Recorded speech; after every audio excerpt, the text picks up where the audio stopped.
Hello everyone, আশা করি তোমরা সবাই ভালো আছো। আজ আমি চলে এসেছি পদ্ম পলাশকে দেখার জন্যে। আজই সেই স্পেশাল দিন 22শে নভেম্বর 2025। আজ আমি চলে এসেছি পদ্ম পলাশকে দেখার জন্য।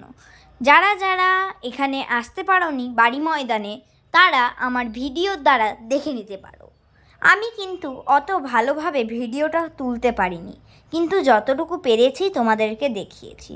আর তোমরা এখানে দেখতেই পারছো, এখানে লাখ লাখ মানুষের ভিড় জমেছে। এখানে অনেকই ভিড় ছিল, ওই জন্য আমি ভালো করে ক্যাপচার মনে হয় করতে পারিনি। এখানে দেখো, তোমরা দেখতে পারো লাখ লাখ মানুষ আছে, শুধু ওই পদ্ম পলাশের মুখটা দেখার জন্য এরা এসেছে।